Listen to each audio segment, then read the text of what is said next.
our father is the same, of course, and from Bisceglie, Italy, in the Puglia province, very close to Bari, just about 40 miles north of Bari.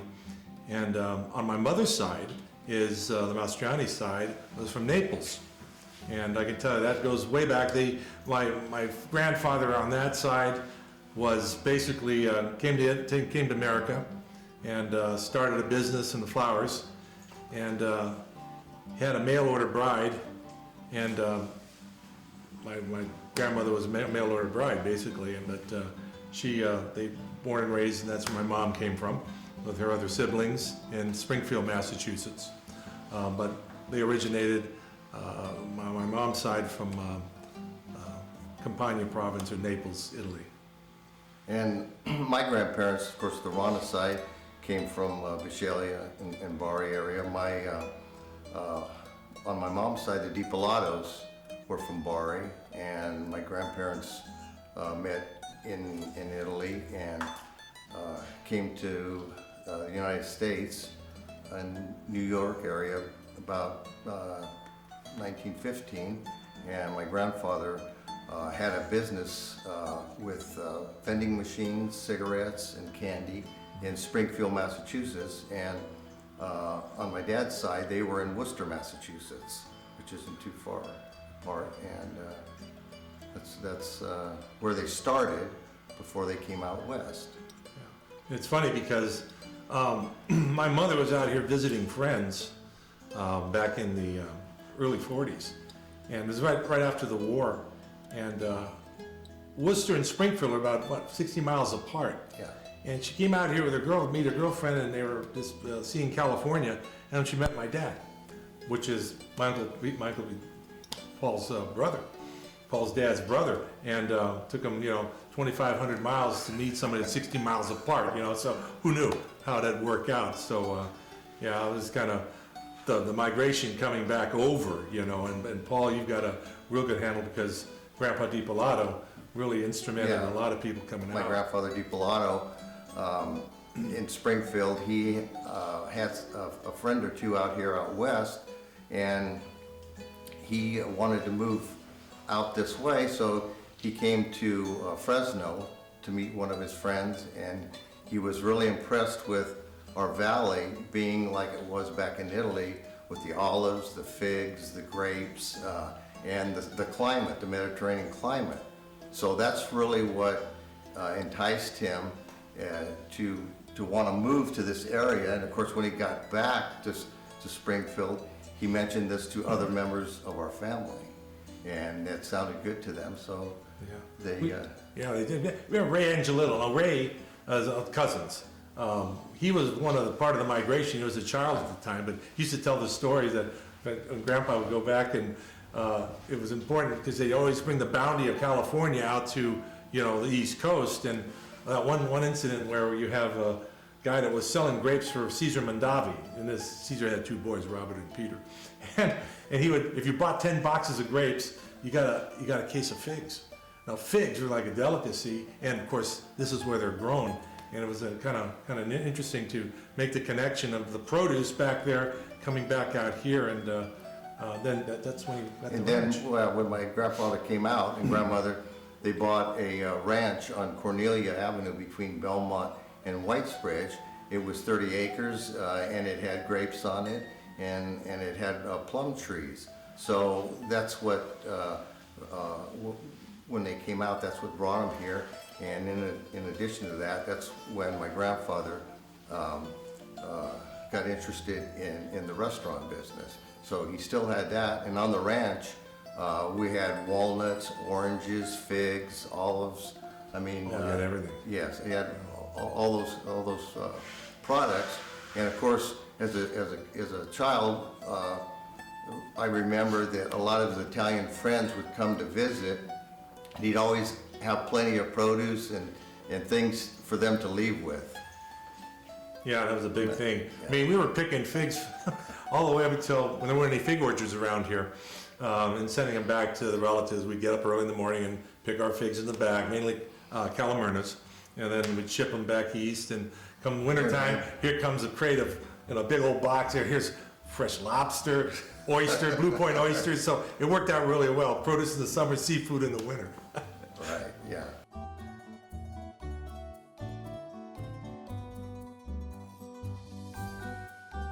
I'll start just because pizza really arrived to the shores of the United States in 1905 in Little Italy in New York City. 32 Spring Street where Lombardi's pizza first started. So it had been on the shores here quite a while. And Paul, I think you know the history before. Well, my grandfather, of course, after he bought the ranch, and he met this Mike Pentimoni, who had a restaurant on 1127 Palm Avenue, and he was from New York, and he had it for a few years, but he wanted to go back to New York. So my grandfather, talking to him, leased the building from him. Was it New York or New Jersey? Well, you're right. Yeah, it was New Jersey. New Jersey. Yeah, New Jersey, From the yeah. East Coast. East Coast. And so he leased the restaurant from him, and then my dad at the time was working for Borelli Perfection Pasta Company, and with my grandfather getting started in the business, both my grandfather and my dad started working there and you know, making pizzas and spaghetti and other dishes. So my Uncle Mo was here, Carl's dad, and in 1952 he joined the restaurant and bought into it. So the three of them ran the restaurant until I'm not sure which year, but my grandfather fully retired out to his ranch, and then my dad Pete and Mo ran the restaurant, making pizzas Yeah, and I and think- providing pizza with the valley. Right, we're the first Italian, well, not first Italian restaurant, the first pizzeria in the San Joaquin Valley. There were billboards outside of Los Banos on the 152 when it was only 2 lanes. And it was kind of interesting because back then we were at something pretty interesting and real new, but new to the West Coast, but not new to the United States, but kind of had a nice thing. We all worked there. You know, cousin Chris, your sisters, my brothers, Paul and Steve, we all worked. We all grew up at the restaurant working. And that was the way you did it, and we learned how to Yeah, make pie. on weekends, we'd go to the restaurant with our dad, and we'd start by putting the chairs up on the tables, sweeping the floor, mopping, and then later on, as we got older, we were washing dishes. Yeah. I mean, You know, my first job was filling up the ice bin. I got a producer's milk crate, stand on that, and put the ice in the ice bin, and then water the flowers outside. That was it. Then we got full blown into it. We started Right. making and cooking, and we were taught how to do that and help out. And we'd slice the salami, the pepperonis, cheese. We took care of all of that kind of work to prep for the, you know, the evening rush, and when people would, you know, come So get as the it- pizza. as the town started to grow, an opportunity to build, so that Pete, Mo, and Uncle, or Grandpa, they built across the street at 1120. And at that time, we were it. But in 1956, I think that the Chicos came in, Yes. and then 62, D'Annunzio's, which is Mike's, and they opened a Mamma Mia's in 69. And then you had the Paolillis here, Right. like Rocco and his father Frank and Ovidio's. Yeah. The Santa Femias, the Vitucci's, all the Chicos all ascended on Fresno in 56, and then the pizza industry really exploded. And prior to that, Rossi's was at the farmer's market. Rossi's the in old farmer's 56, market. yeah, 1956, Rossi's at the farmer's market, yeah. Yeah. That's right, and they had calzone, they had pizza, but I think we were the first ones to use the pans, and used to use New England sheet metal to make the pizza pans for us, which we have the originals here. And this oven is actually Is the oven there? exactly like the oven. We had Blodgett in the Italian Kitchen original. This is a Blodgett. This is one we used at the second location. Where a lot of pizzas, even today at different pizzerias, they put the pizza actually on the brick stone, but that's one thing that my grandfather started was the pizza pans, and that's what was used all the time. Yeah. You know, because there's different couple ways to make pizzas. We had 3 sizes. We had a small, medium, and large. We had a pizzerino was the small, 10-inch, 12-inch for the medium, and the 16-inch for the large. And I think we got a menu here somewhere. I have to pull it out, but it's a funny thing. We did a lot of takeout and sit down, and the takeout was interesting because we had we have a piece of cardboard. We cut the pizza on it, and we slid inside the bag.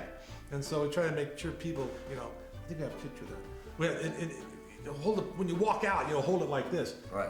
This was before boxes. This were and boxes. That's just what they used. Yeah. These catch people walking around as a purse. Oh, wait a minute, stop, hold it. You got, it was always, hey, it's a new one. Let's see if he holds it right or he swings around like a purse. It was funny, but we'd always help him out and we'd make another one. So, but growing up in the restaurant in that business, and the town was not that big, you got popular real fast because it was a new thing. And back then, Fresno was a pilot city. Art Bender. I mean, the very first McDonald's corporate franchise was here. That's Art Bender days. But yeah, and so people got to like pizza.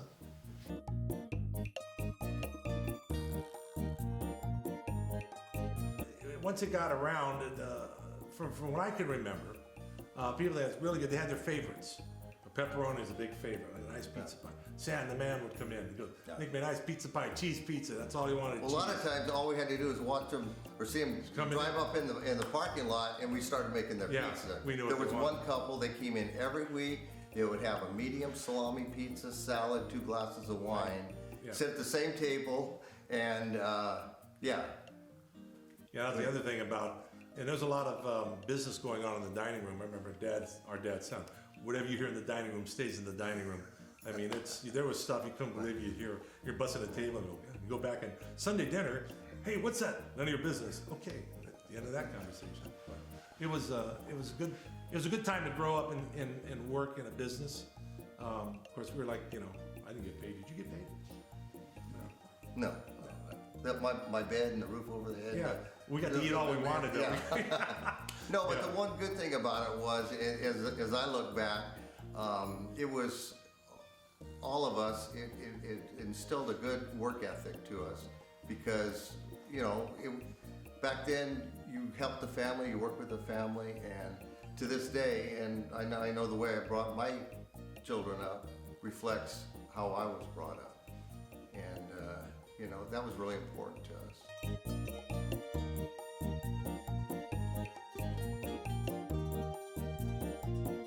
Probably the 1600s when there was someone from one of the chefs from Italy was entertaining Spain, and they came up with the queen. I think it was Queen Marguerite, something like that. So they made the pizza margarita in her honor, which was fresh buffalo mozzarella cheese, pieces of basil leaf, and tomatoes. And they put it in the oven. They baked it like a regular pastry, and it came out of the cup. And it kind of was the origins of pizza. The dough they use, the way they make their dough over there, the way we make our dough over here, it's all basically the same. However, what's changed is the different types of flour now and quick starting yeasts.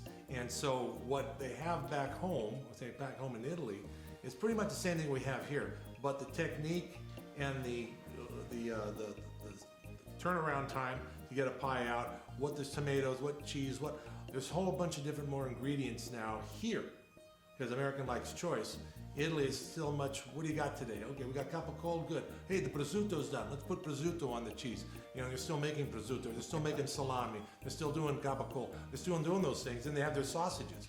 And likewise, if it's springtime, summertime, now we got all the fresh vegetables. Let's put the waxed peppers on it, and you're gonna put different ingredients on it. But as far as the basic dough, flour, tomato, ingredients, and then you have the choice between oregano and salt, pepper, and garlic.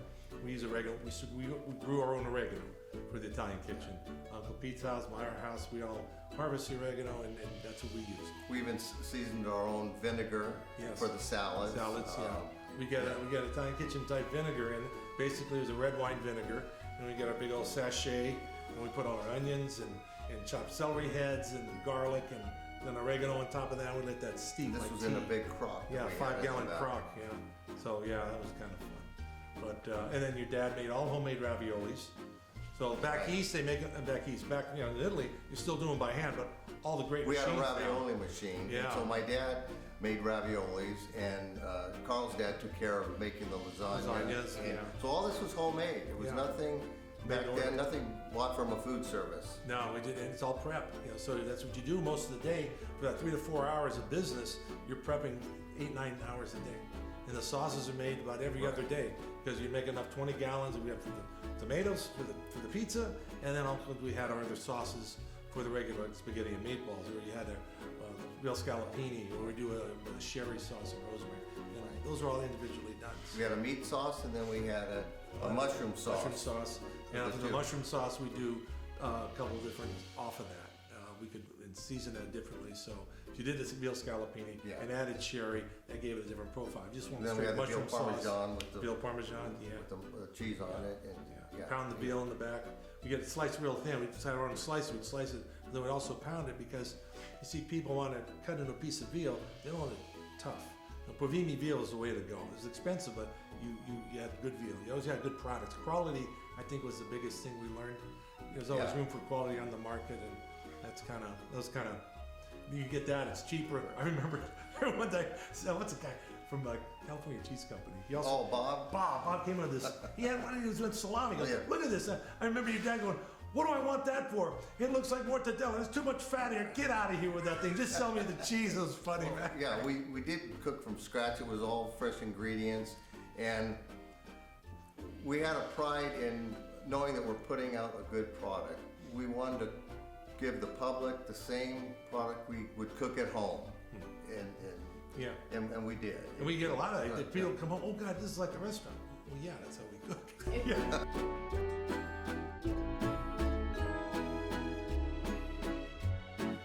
Okay, I'm Carl Rana. And I'm Paul Rana, and we're going to show you how we made pizza at the original Italian kitchen.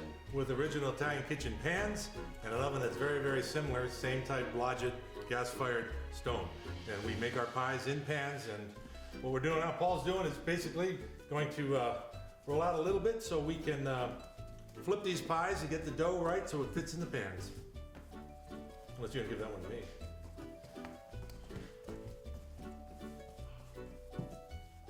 We always make our own dough, and the sauce consists of just basic tomatoes, crushed tomatoes. That's all we put in there, a little bit of salt.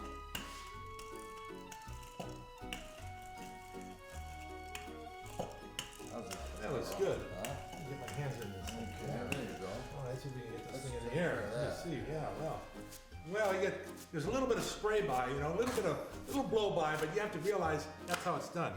Now we get the pan here. That pizza about round. Maybe one or two more. Okay, that looks about right.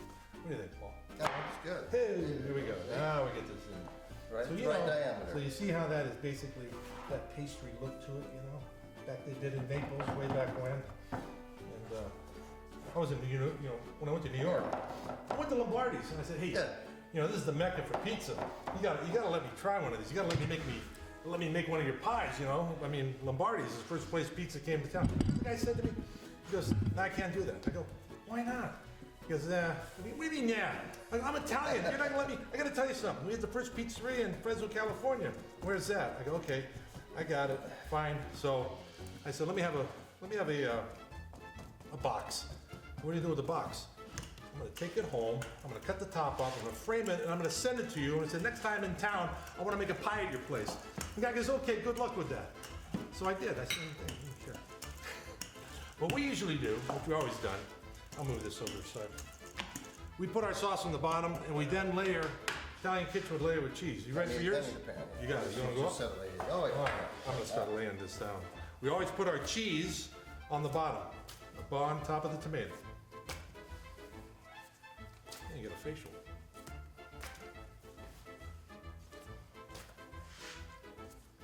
Once the cheese is laid, you can cut it, place it. You got enough cheese there, Paul. Put a couple more pieces in here. Center, because it always has to get gooey in the middle. Then we're going to apply, this has to be a salami and pepperoni and beef pizza. And Paul, you're going to make what, pepperoni? Pepperoni pizza, yes. Let's go here. I'll just hand that over to me. Yeah, get hand over.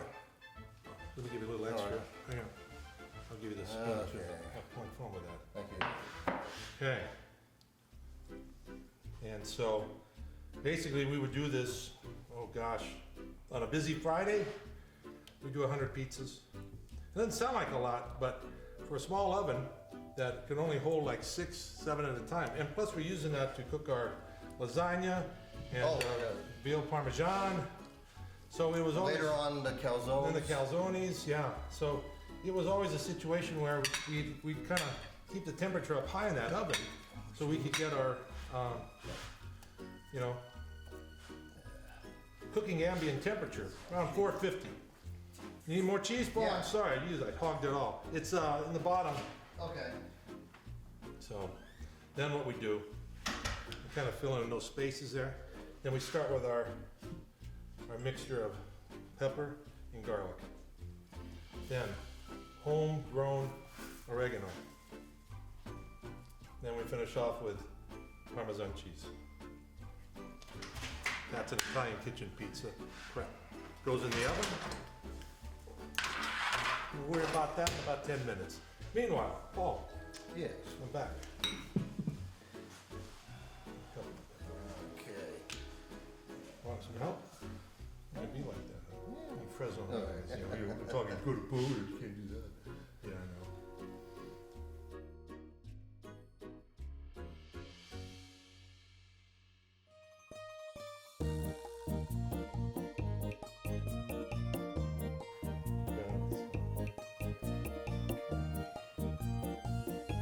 It's always kind of funny when people would, if we had a power failure, it wouldn't bother anybody because we cooked with gas. And we just put the candles out, you know, and people would have a nice dining room. Go ahead.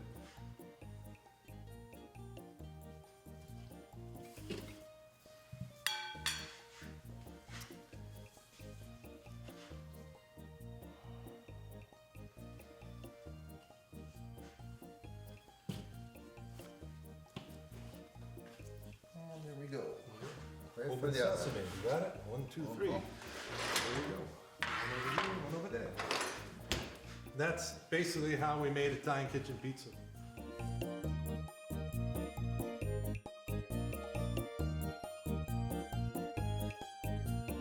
Yeah, about 10 to 15 minutes. Depends on the heat. Depends how many times you open the oven How many door. times- Yeah, see, we keep, Oh, there. we keep it Yeah. at 500 degrees, but we're opening it all the time because So, we're doing boom. yeah. The ideal is 450 for the pan pizza. That way the bottom cooks, the top cooks at the same time, doesn't get scorched. And with the oil on the bottom gives it a nice, you'll see.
So this is basically how we did it.